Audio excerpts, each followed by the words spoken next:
I'm extremely happy. Extremely. Okay.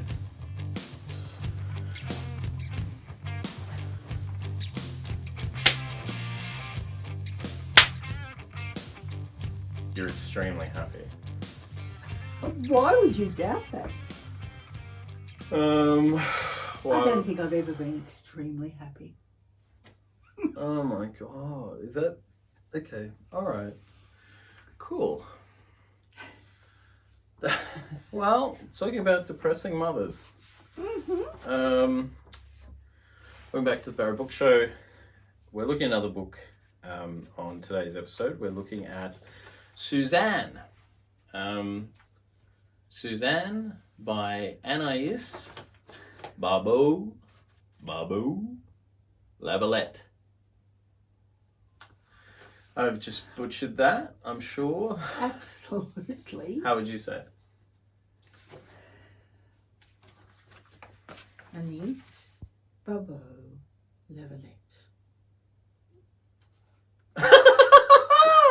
Okay, all right. Fine. And translated by Rhonda Mullins. Would you prefer to say Rhonda Mullins? Not really. Not really? I prefer the French woman's name. Okay, so who is Anais Barbeau-Lavalette? She's a writer, she's an activist, she's a filmmaker. I'm just going to do a little intro on her right now. She's kind of bigger. Because I've done some research on her for this, I found out that she's actually kind of bigger as a filmmaker. Like Right. she's more of a prominent filmmaker, and her filmmaking, she's adapted one, I think, at this stage, but seems it might be the next project. She's adapting work by Romain Gary, who was this like French novelist and thinker. She's got a film called White Dog, Chien Blanc. How's the pronunciation there? French, not wasted. And apparently she's doing a movie on a singer, Pauline Julien, who I don't really know much about, but yeah, sort of like maybe like a singer from like the 40s or something. Okay. Yeah, I don't know whether we'll be able to play one of her songs during the episode because of copyright and stuff. Yes, of course. But if we can, why don't we play it now? Da da da da da da da da. Do you feel that? Do you hear it? Yeah. Okay. Moving right along. The song is either played or not. I don't know. But yeah, so I'll put some links in the description for today's episode to various things related to the author. What else was I going to say? Well, I printed off a little summary on her, which I might read quickly, and just talk about her other books. So, actually, you know what? I might do that at the end. Makes the most sense. So we'll talk about Suzanne first. Yeah, well, we were reading Suzanne because, once again, it was a novel approach. I got the double meaning there. To memoir. A novel approach to memoir. I love it. I love your wordplay. And can I just ramble on here because it is one of the most beautiful books I have ever read. Really? And I also want to thank you for that.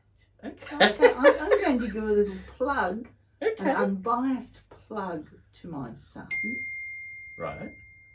who actually, through this project we're working on, Mm-hmm.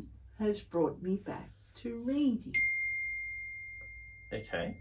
I don't know. Sorry, there's a dinging going on in the background that I want to stop. Just stop. Okay. Okay. Sorry about that. Yeah, because I haven't been reading for quite a while. Mm. And we all get very carried away in how we perceive our own reading. And I Right. would always say, well, I did literature at school. I did history at university. So, of course, I was reading this and I was reading that in a very, Mm-hmm. I don't know, very superior way. Oh, But- yeah. Okay. Of course, I've read Yeah. Shakespeare and Thomas Hardy and Dickens. Of course. Sure. Of course I have. I don't know where this is going, by the way. This is... No, but through this, you have just quietly put books. Before we were even doing this project, you were quietly putting books on the table. Oh, you should read that, Mum. You should read that. And I think sometimes we get carried away with what we've read, but what we haven't read is enormous. Absolutely. And through your encouragement, I have read many different kinds of books. Yeah, okay. Well, can I just say something here? Because this is actually extraordinary. So I did a solo book episode last time on the Uptown Local, and this is not a joke. This is, Mum and I have not scripted or staged any of this. Mum hasn't heard that solo episode at the time we are recording this. Yeah. Because we record the book shows like a little in advance. And were you saying the same thing? I was saying the same thing, but the other way around. I was like, so there's a scene in the Uptown Local, which, by the way, you bought for me a couple of Christmases ago, I think. And this is uncanny because, like, there's a scene in that book where the author, Corey Leadbeater, he's forcing his books on his mum because he's reading literature at university. Oh, right. Yeah. But he's doing it in a kind of a pompous, elitist sort of a way. But she's exhausted from her job and she's really trying to read because she's trying to understand her son, you know. Yeah. And I just said in the record, I was like, yeah, you know, and I just said like it was a very sweet scene because it was like an acknowledgement of like the effort and the silent ways that, you know, a mother will try to get to know her son. And I actually made an acknowledgement about the effort you've been making. So this is amazing. This is so funny. Wow. Yeah, you haven't heard this episode yet. So that's hilarious. That's amazing. I really thought about this the other day when we do particularly this book. Mm-hmm. I wanted to say that. Oh, okay. That's so sweet. Thank you. Well, that's nice. And I'm pleased to know that I've graduated from cards in the book, and I'm underlining, but I'm still making notes, and now I don't know where the notes belong. Well, yes, I do. Yeah. So okay. I will probably go off on tangent again. Oh, that's okay. You can go off on many tangents. Yeah, were you finished with that particular tangent? Yes. Okay, all right. Well, yeah, so Mum just said, like, this is a quote-unquote novel approach to memoir, and that's right, because it's a novel, it's not a memoir. So it has to technically be categorized as a novel, because it is a fictionalized biography of the author's grandmother. Yeah, because this author is trying to get to the bottom of her family roots and how the grandmother was absent from her own mother's life and then her life. So it is trying to understand, but it's just beautifully, you know, through the use of the word, you were doing this, you thought this, you left, I love that use of the language. Yeah, so because to clarify, the novel Suzanne uses the word you, the pronoun you, but it is not written in second person, so the you does not replace I or he, she. No. The you is directed at the grandmother. Yes, you are doing this at this particular time. From a first person narration, which is brilliant. Yeah, so actually I should say a few things. I'll describe the book first, and then I'll read a passage to give a sense of what you're talking about. Yeah. But before I do that, I just wanted to say, you're really right to point out what you just said is like, we think about the books that we have read or the books that we want to read, and usually they're relatively like canonical, like as in they belong to like a certain canon of literature. And it's actually kind of scary when you think about like, or you start to notice what sits outside of that and that you haven't been exposed to. Yeah. And funnily enough, I've become this like, I don't know whether I can say, sort of generalize it and say that I'm some sort of fan of Canadian literature, but I have discovered a lot of books that turn out to be written by Canadians that I really like. Right. So the first book that we did on this was The Erratics, and so that's a Canadian book. Yeah. Suzanne is Canadian. The authors are Quebecois. They're Montreal, Quebec. That's kind of the origins of this. When I was in Canada, I ended up taking a residency in Canada as a writer to complete a novel I was working on at the time. And then later came back to Canada, to Vancouver Island, where some friends were living, and I discovered a bookshop, which I need to give a plug to. I need to actually look up the bookshop. Yeah. And it's there that it was a secondhand bookshop. And it's actually where a lot of the books we have in our hands are from. They're all from this one bookshop in Victoria on Vancouver Island. Right. Suzanne is from there. The Alexandra Fuller books are from there. Right. The Erratics is from there. Yep. So yeah, I discovered Fuller, who is not Canadian, when I was there. And then I really like Mavis Gallant, who's a short story writer. Anyway, it could go on, but it is sort of notable. So I wanted to say that first, but so the book itself, and I'm just going to read the blurb. So Anais Barbeau-Lavalette never knew her maternal grandmother Suzanne. Hoping to understand why the sometime painter and poet associated with Les Automatistes, a movement of dissident artists that included painter Paul-Émile Baudoin, abandoned her husband and young family, Barbeau-Lavalette hired a private detective to piece together her life. Okay, so, excuse me. Suzanne is a fictionalized account of Suzanne's life over 85 years, from Montreal to Brussels to New York, from lover to lover, through a series of personal and artistic travails that mirror the political movements of the times: the Great Depression, Quebec's Quiet Revolution, women's liberation, and the American Civil Rights Movement. Along the way, Suzanne offers an unforgettable portrait of a volatile, fascinating woman and the near century she witnessed while chronicling a granddaughter's search for understanding, forgiveness, and a familial past.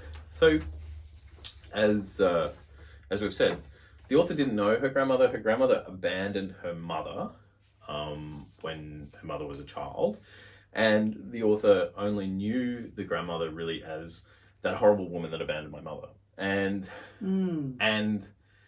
sort of was, distanced from her, but, turned around later and pieced this together with the help of a private detective and lots and lots of research and lots of work, and pieced this life together, and then presents the life in a series of, another thing I wanted to talk about today was vignettes, in a series of these extremely short chapters, sometimes as long as half a page, sometimes as long as only a third of a page. Those are vignettes. And this writing technique, this writing style has been really helpful to us. It's been, helping Mum and I sort of like distill our research and our discussions down into sort of, the images and putting those together. But all the while, following that theme of abandonment, familial ties, the bonds that supposedly we have or we don't have, So again, these books we're reading, just bring up a whole lot of things in relation to our family narratives. And I think now when I'm reading these books, I'm reading them and commenting in my own mind or noting in my notes the relationship with our own discoveries. Absolutely, yeah, for sure. Yeah. It was my original intention that we would do a book show that was completely in my imagination, which is silly now. It was completely separate from the podcast, and there was going to be a podcast and then a separate book show that was going to be on YouTube, and I don't know what I was doing. I just sort of, I didn't really understand what I was doing. I mean, which is part of the process, right? And then I'm like, oh no, like we should just look at the books that we're looking at, which was what the book show was going to be, but they can just be on the alternating weeks, which is why, they're a little bit out of kilter in how we've recorded them, and sometimes we've batch recorded those. And that's what I'm saying. I'm reading them through a lens of, oh, wow, that's my mother, or oh, wow, that's my father, Yeah, absolutely. Because, and to finish my point there was that, like, I realized that these are really just extensions of the conversations we're having anyway. So why should it be a separate thing? Let me read just the very first two vignettes to give you guys a sense of what Mom's talking about when she talks about the author's use of you. Okay, so here we go. The first time you saw me, I was 1 hour old. You were old enough to have courage. 50 maybe. It was at St. Justine Hospital. I had just come into the world. I already had a big appetite. I drank her milk, like I make love now, like it's the last time. My mother had just given birth to me, her daughter, her firstborn. I imagine you entering the room, your face round like ours, your dark eyes heavily lined in kohl. You enter unapologetically, walking confidently, even though it has been 27 years since you last saw my mother. Even though 27 years ago you ran away, leaving her there, teetering on her 3-year-old legs, the memory of your skirts lingering on her fingertips. You walked calmly toward us. My mother's cheeks are red. She is the most beautiful thing in the world. How could you just walk away? How did you not perish at the thought of missing her nursery rhymes, her little girl lies, her loose teeth, her spelling mistakes, her laces tied all by herself, then her crushes, her nails painted then bitten, her first rum and cokes? Where did you hide to avoid thinking about it? Now, there is her, there is you, and between you, there is me. You can't hurt her anymore because I'm here. Does she hold me out to you, or do you reach your empty arms toward me? I end up near your face. I feel the gaping hole in your arms. My newborn eyes search yours. Who are you? You leave. Again. And then the next vignette goes this way. And this, again, the next one's only half a page. The next time I see you, I'm 10 years old. I am perched at the 3rd floor window, my breath melting the lacy frost on the pane. Rue Champignon is white. On the other side, a woman falters, her long coat no longer enough to protect her. Some things children can guess, and even though I don't know you, I sense you in this waltz of hesitation. You cross the street in long strides, your toes barely landing, a water spider. You dart, you head toward us, leaving no trace of yourself on the ground. You slide a small book into the mailbox before slipping off yet again. But right before you disappear, you look at me. I promise myself I will catch up with you one day. See, that is just perfect. and you can see, but there underneath that, and I mean, the writer is presuming all the time about the grandmother, Suzanne's feelings, internal thoughts. She's speculating, yeah. Yeah. But, and it's not critical, it's never critical, but it it does tell that story of that person not being able to go ahead with motherhood. Yep. And so that ability to abandon and then come back at certain moments. Mm-hmm. And later on in the book, I shouldn't be giving things away. No, it's okay. But through all her different relationships, how is she able to look after the people she encounters, but she could never do that for her own flesh and blood. And of course, that brings up so much. Brings up a lot, yeah. So I have an interesting anecdote. I have a couple of interesting anecdotes, I guess. Is that I want to tell you what the title is in French, right? Okay. So yeah, just be aware that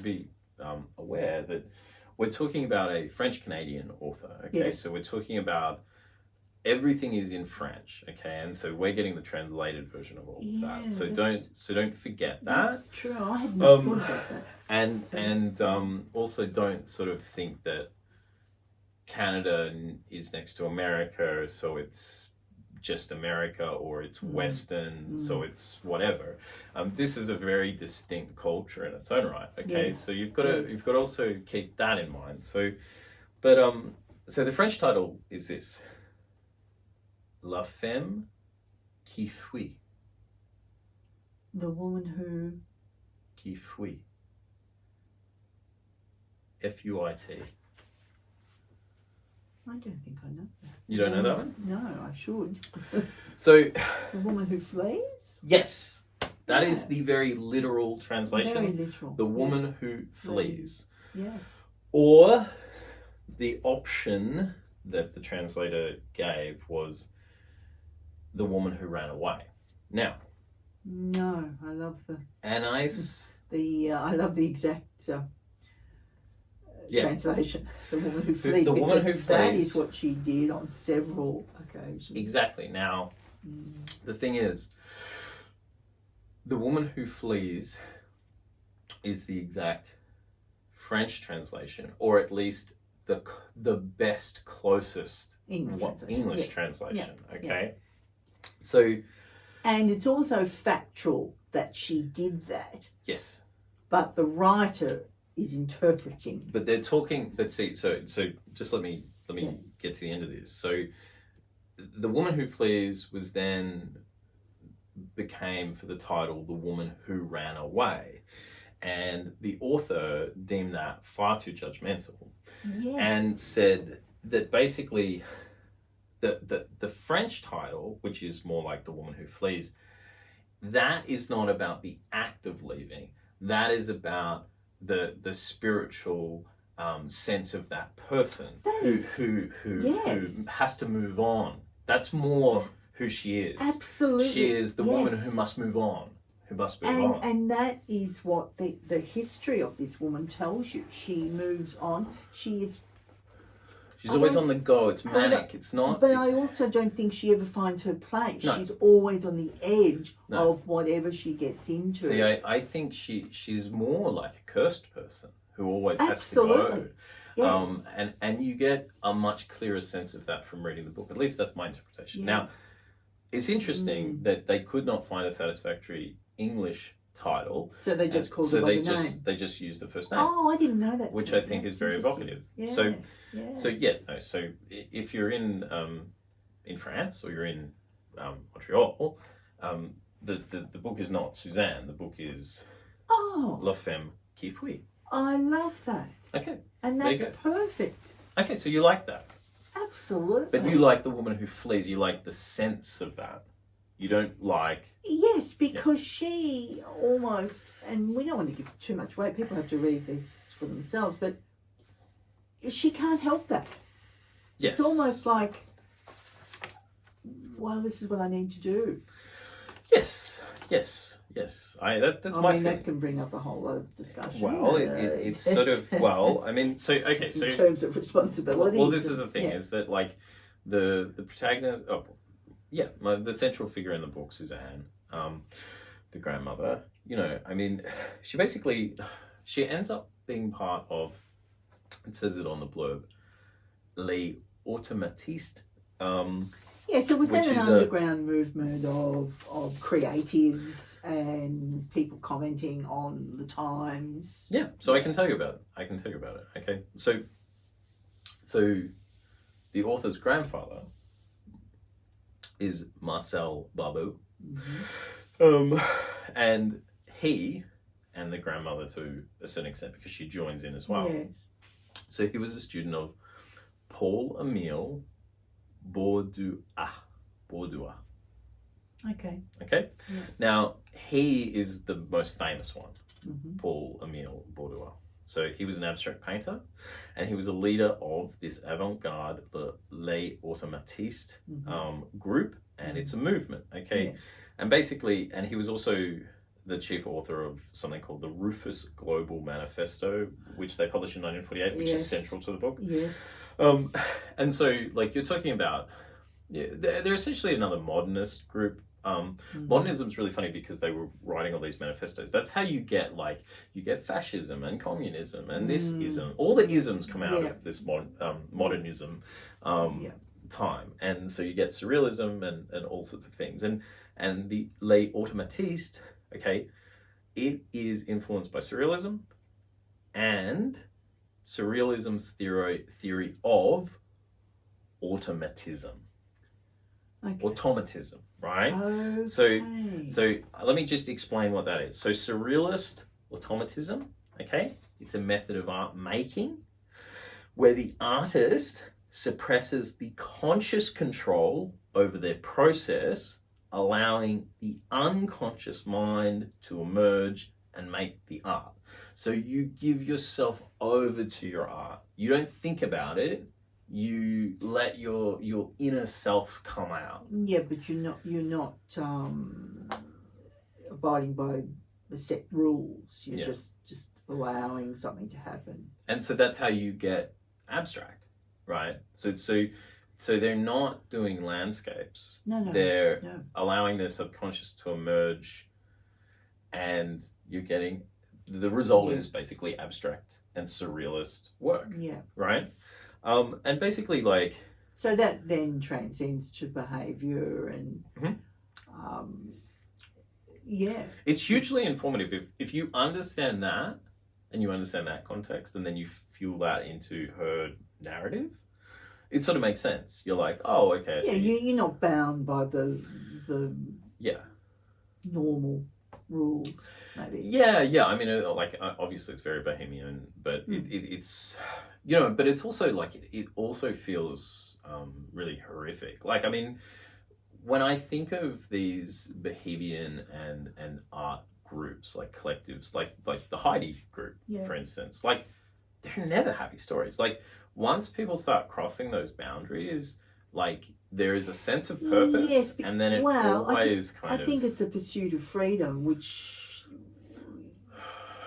in some sense, but is that really possible? And I think they find that out in their despair sometimes. It never ends well. I mean, like, in the book, she meets Suzanne meets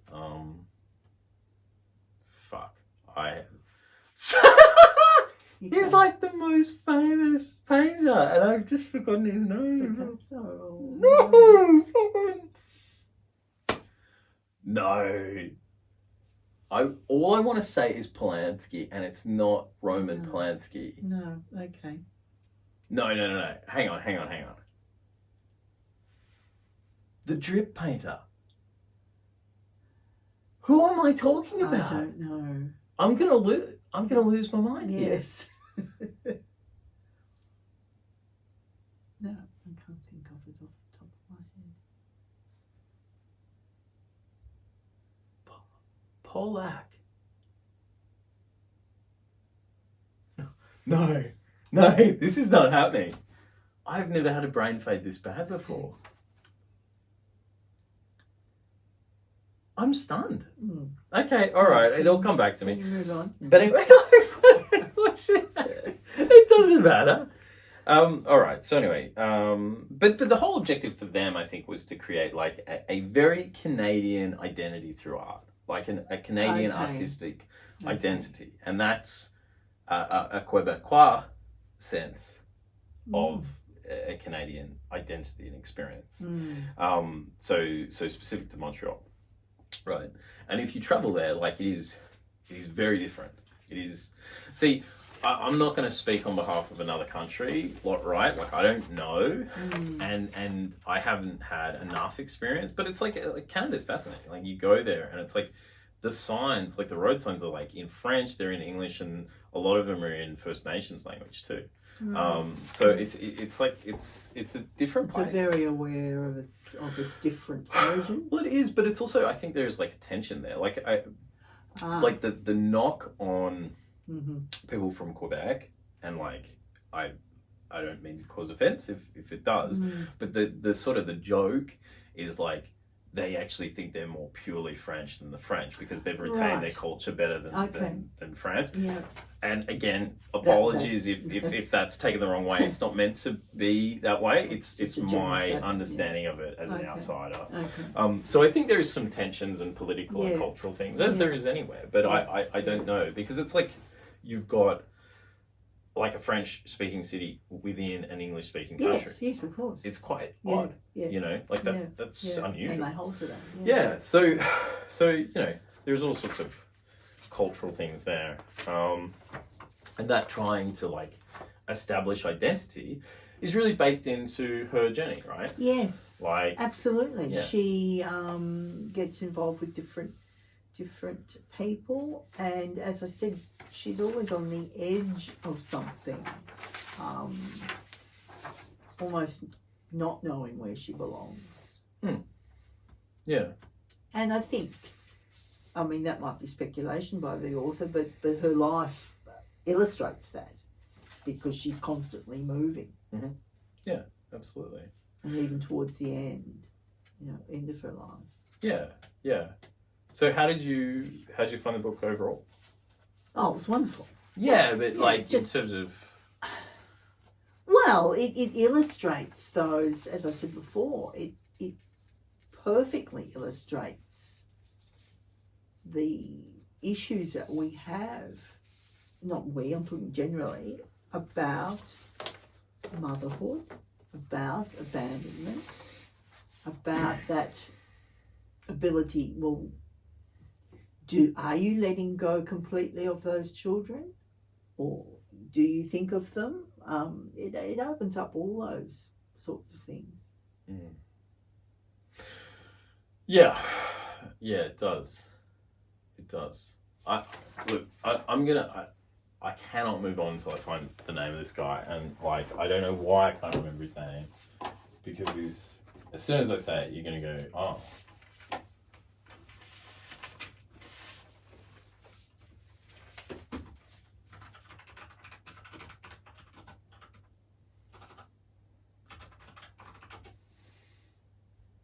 Jackson Pollock.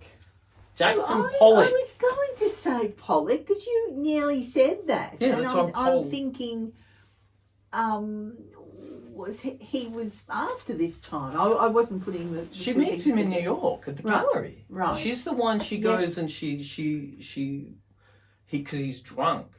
Yes. She's famously alcoholic. Yeah. And died in a car accident, drunk. Okay. I'm pretty sure he killed the woman he was with, like his mistress, like his wife. His wife is fucking fascinating. Pollock's wife is incredible. Like she's such a great artist in her own right. Another name I can't remember at the moment, but whatever. But yeah, like Suzanne's, well, as depicted by the author, she's sharing a gallery space in New York, like a workshop space, and he's like the big top dog at the time, and like everybody sort of like sits around him all day and sort of like listens to his theories about whatever. Like his stuff, they have the biggest canvases of him. They've got a whole room to him at the Met, right? And it's just like, it's just breathtaking. His work is phenomenal.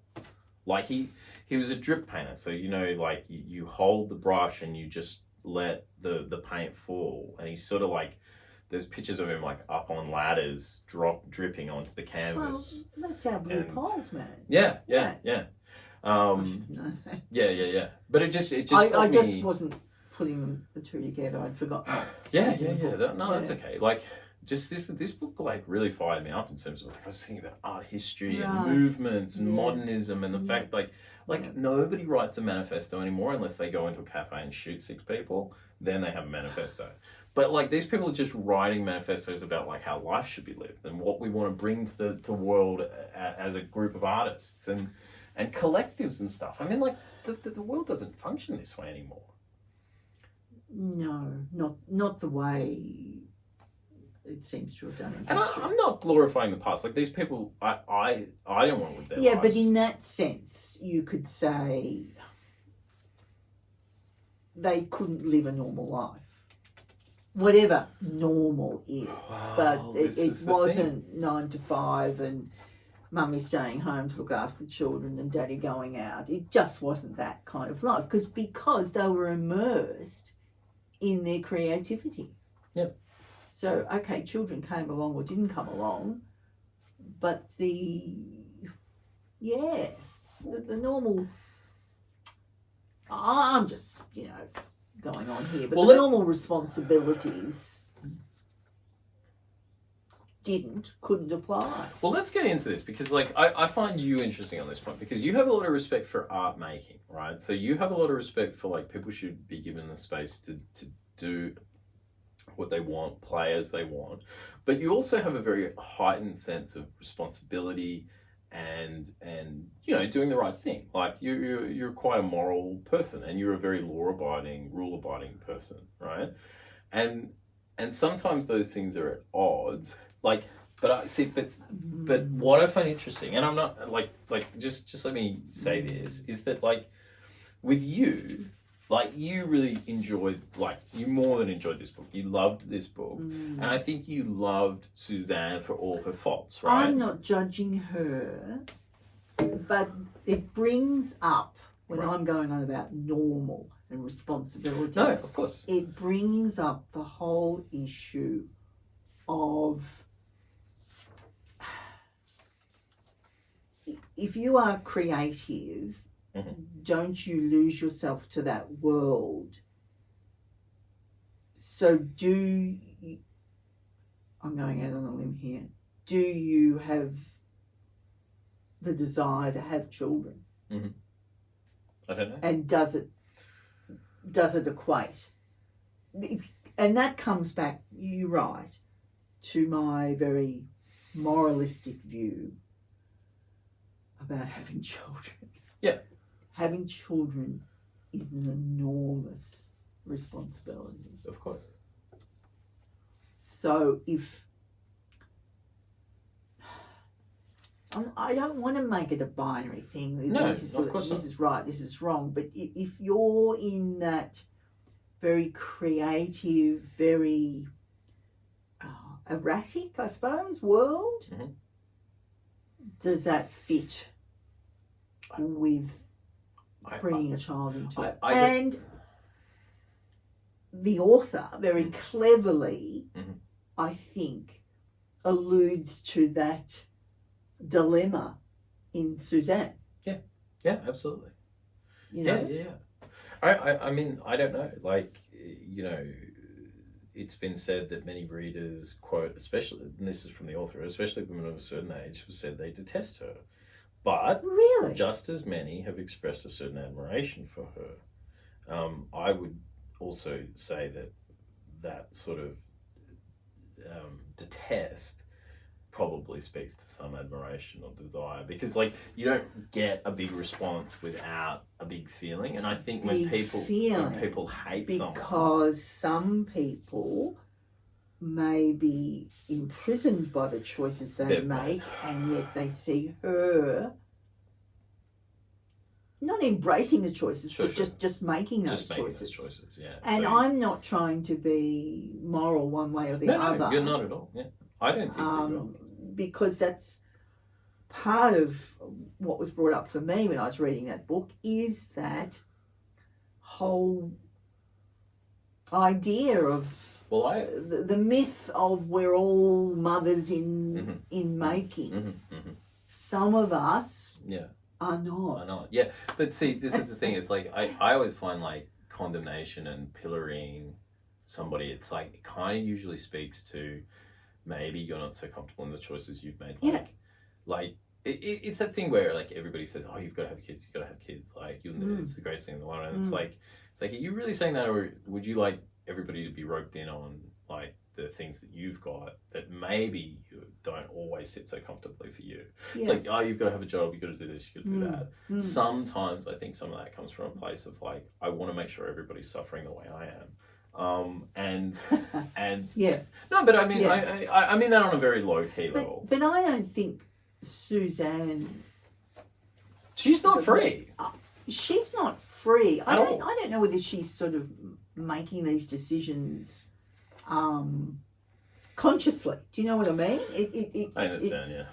It's part of her, and that's why that the title is so good.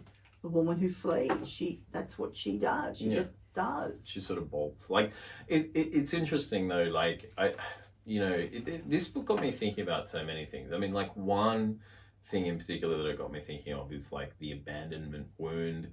Just generally, like what actually happens to Suzanne's children after she leaves them is pretty fucking terrible. What happens to the son? Like the son goes mad. And genuinely goes mad from the situation almost. Like because yes, some of the family could take the little girl, but they couldn't take the boy. I mean, it's just horrific. It's horrible. Yeah, it's horrific. It's horrific. And when I'm saying, see, this is the dilemma. That's why it's so complicated. This is the dilemma that on one level you can understand that's just what she needs to do. But on another level, hey, there's consequences for that. And, when we relate it to our situation, we can understand your father and his background. But the consequences are not good. Consequences are real, and that's the thing is like what this book made me feel overall is like empathy is really fucking hard. Like absolutely. Like and that's why I admire the author so much, is because like the author really only knows her grandmother as the woman who flees. Like she knows this person who has put this terrible abandonment wound inside of her mother, which has gone on having like intergenerational consequences. It's this terrible effect. But as we watched, by the way, we watched a little clip from her just before we started recording this. And she talks about the ghost. She only knew her grandmother because she was a ghost. It was a ghost. Yeah. And I think that relates to so many people who have been abandoned. But she has this wonderful phrase that I wanted to rehash, was that she says she wanted to complete the necklace, the family necklace. Oh, yes. And so the author, Anais Barbeau-Lavalette, she says, there was something missing. My grandmother was this ghost. And I only really knew her I only got to know her in the moment of clearing out her apartment after she died. Like that's the real connection I had with her. And then I got feeling that, there was a link missing, and I wanted to go and flesh out her story. And I thought that was fantastic, like just from like a creative perspective. But this undertaking of this like extremely empathetic project that would have been extremely difficult, like. And that's what I mean about like empathy is really fucking hard, and there is no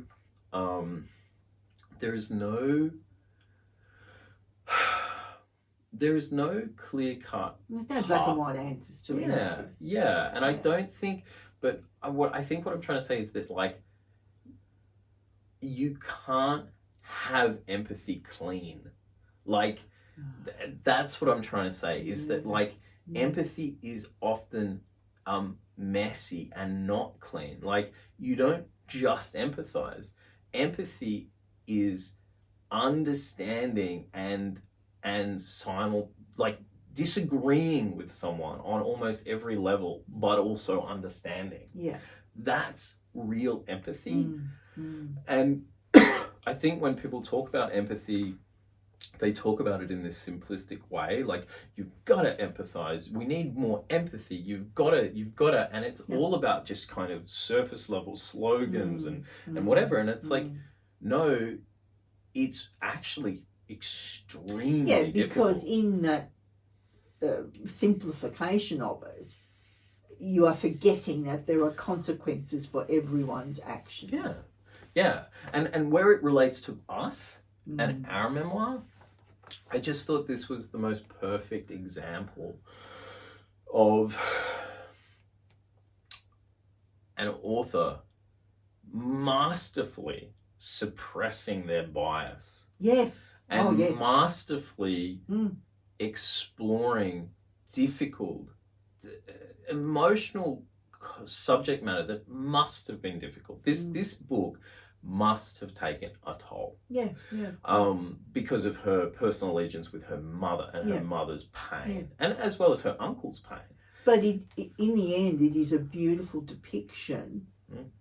It's not I'm writing this on behalf of my mother, a revenge book. No. It's a beautiful depiction, and you make up your own mind, actually.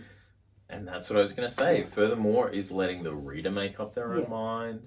The author stays out of it, more or less. And she just does this wonderful job at, like, this is what you can make with empathy. This is what real art looks like. And this is what you can make when you stay out of the way of the piece, when you let it get its own momentum, and you let it tell the story. Because like those vignettes, they're just these moments, these little gems of and you know, you can tell she's a visual storyteller, because all she needs is a little bit, you know, this scene and this scene and this scene. It's just incredible. Quite beautiful.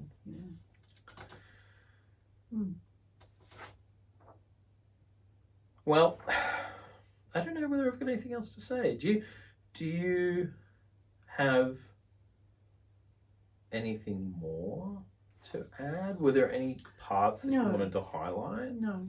I don't think so. Okay. Well, maybe we can leave it there. I'm gonna just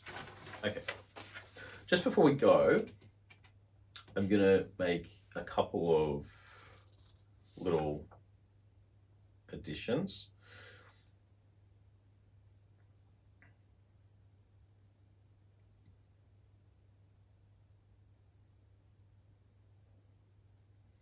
Oh, I wanted to say, so there were a couple of little moments in the book that I wanted to mention. Yeah.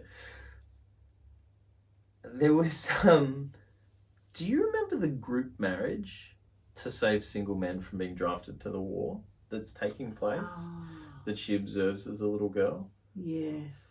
I that just stuck out to me. There's all these sort of like moments of the era in the book. Like it does such a good absolutely. job. It does, of the times. Of all those movements. And even the black rights. The civil rights movement. Civil rights movement in America. It sort of details things without going into too many details. Because she put Suzanne. Well, Suzanne's involved. All right.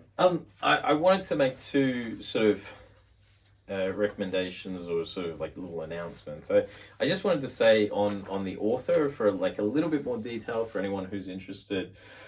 All right, I printed this off.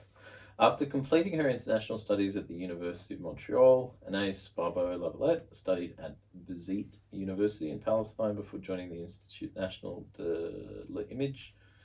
Director, writer, screenwriter, activist. So she's sort of in an activist space a bit more now. She's produced over 20 films, written 7 books, and participated in the production of 3 stage documentaries. Her feature films, Le Ring, Inshallah, I'm not going to say all these. Some of which one is adapted from Romain Gary's novel of the same name. They've won awards in Canada and around the world, including at the prestigious Toronto, Busan, and Berlin film festivals. She's currently working on a feature film based on the life of Pauline Julien. She's also directed several award-winning feature-length documentaries, including a documentary about Denis Villeneuve. You've seen some of his films. He's like famous as the director of like the Dune movies at the moment, but like he directed do you remember Sicario? Yes. With Emily Blunt? Yes. Yes, he directed that. And so she's done a documentary about him. Okay. So he's from the same area. He's French Canadian, yeah. Right. She was named an Artist of Peace in 2012. Her novel, Suzanne, translated in some 20 countries, was voted bestseller in all categories in 2016, named one of the 10 best Quebec novels of all time. And it's been followed by a few other things that she's written. She's also produced some children's books and so on. She's the co-founder of, and this is where her activism comes in, the co-founder of the, can you say that one? The Mayor Front movement, the Mothers in the Front. Okay. It's a mothers movement which campaigns for the environment and children's health. Okay. Yeah. In 2023, the University of Quebec awarded her an honorary doctorate for her significant contribution to human rights and environmental protection. In 2024, she was named a something or other in recognition of her contribution to the international francophonie. Right. So it's interesting that she's carried on, really. Yeah. The legacy of her family is huge. I mean, like, if you go back and you actually look at like who her grandfather was, she's a top-rate artist and a top-rate seemingly human being by the looks of it. And her other novels look really good. I was sort of interested to read them. There's one called Neighborhood Watch. The lives of three families intersect in the hallways of an apartment block in a Montreal neighborhood. That sounds great. Fantastic. And To the Forest, which won some awards in 2023. When a family is forced to return to the mother's childhood home, she seeks meaning in her ancestral roots and the violent beauty of the natural world. So I'll have to get those for you. Those two have been translated as well by Rhonda Mullins. And finally, I just wanted to mention this. And I was hoping we'd watch it before recording today, but that hasn't happened. So maybe we'll watch it later. But this book reminded me of The Lost Daughter. So if people know Elena Ferrante, she's an Italian writer, and people will probably know her Neapolitan novels. So she has a novel called The Lost Daughter. I haven't read that novel, but I have seen the film adaptation, which you can find on Netflix, directed by Maggie Gyllenhaal, and it stars Olivia Colman, along with Jessie Buckley, Dakota Johnson, and Paul Mescal. It's brilliant and really challenging in a lot of the same ways as Suzanne, about a mother, woman on holiday, observing a family and a young family, and flashbacks to her own her own experience as a young woman. And it won Best Screenplay for Gyllenhaal at the Venice Film Festival, and it was nominated for 3 Oscars. Best Adapted Screenplay, again for Gyllenhaal, Best Actress, Coleman, and Best Supporting Actress, Jessie Buckley. They didn't win those for this film, but The Lost Daughter is absolutely brilliant. You will love it, and I intend to watch that, and it's supplemental to Suzanne in some ways, I think. That's it from us. Thanks for listening. We'll see you next week. Bye.